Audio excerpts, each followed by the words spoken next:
So there is a dating coach online. His name is Anwar White. And he says that he specifically works with Black and brown women. He gets women into relationships every single week, successful relationships. And he's been doing this, being a dating coach for over 12 years now. I love him because, first of all, he bills himself as our fairy god brother and says because he's gay, he can look at things from two perspectives, the more feminine and then the masculine, which I appreciate because, in that realm of the world, you got to look at everything, every side, and get it how you can get it as far as information and strategy. But he, how people will have the comments and then they'll react to them. He had a comment recently that said, when you act more feminine, you attract more masculine men. And he was like, no.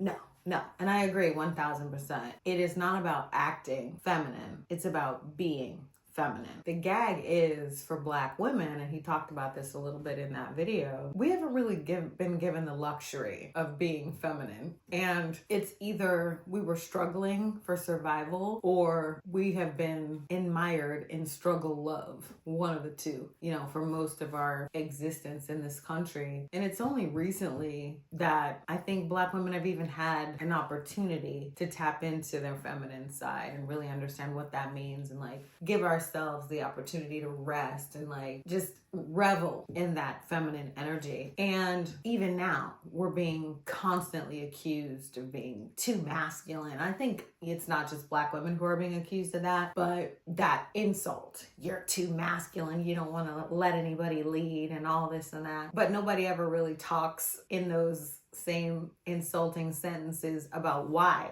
it is that we're masculine, which is because we've had to do everything ourselves if we wanted it to get done. And low key, the people who are saying you don't know how to let a man lead, with those types of people who say cornball stuff like that would lead you straight to hell.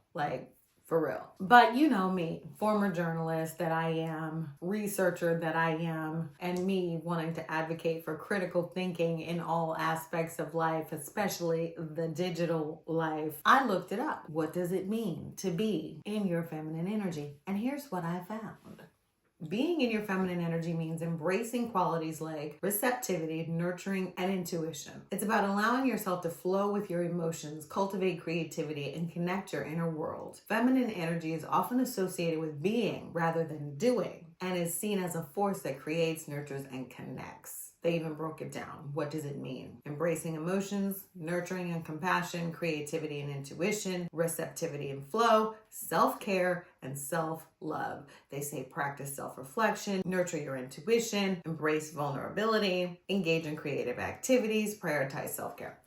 So none of that has really been part and parcel of the life experience of Black women in my experience. And I've been around for almost 50 years and have watched and listened and read, etc. and feel pretty confident saying what I just said. But if that is something, and it should be, that you're interested in nurturing as a woman, I came up with 3 things that you definitely want to do. Number 1, ignore all the conflicting messages out there. Somebody's always telling women how they should be, what they should do, what they should say, how they should act, what they should wear. There's no shortage of advice out there. But the messages that you're going to get are going to depend on who's giving them, what time of day it is, and what that person's agenda is. Meaning, what do they want from you? That is going to dictate or explain their perspective, usually. And that leads me to point number 2. Listen to your intuition. That goes part and parcel with ignoring all these conflicting messages, because the same people who crap on you for getting everything done are the same people who will crap on you for wearing pink or spending time,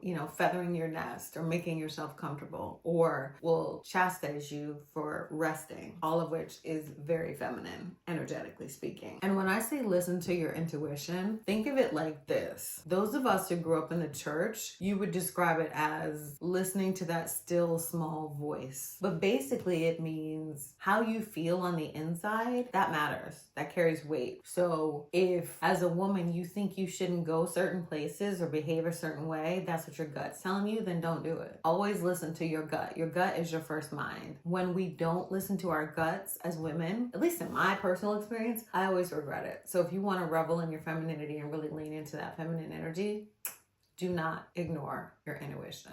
And the third thing I would say for people who are really looking to lean into their feminine side, don't feel bad for spending time with and on yourself, because resting, feathering your nest, indulging in self-care, these are all very feminine things energetically, because femininity, and this is something that I learned way too late in life, you need to rest. You need to spend time on yourself. You need to focus on yourself. That is not selfish. That is strategic, because when you're together, you have more to give other people. When you nurture yourself, that's the first step in you nurturing others. Don't forget that. Obviously, there's more to being a woman. There's more to being feminine. But I think if you master those three things, ignore conflicting messages about femininity, never ignore your intuition, and do not ever hesitate to spend time on yourself, you'll be way ahead of the game in reclaiming your femininity and pushing aside some of the masculine attributes that many of us have adopted out of sheer necessity. Yeah,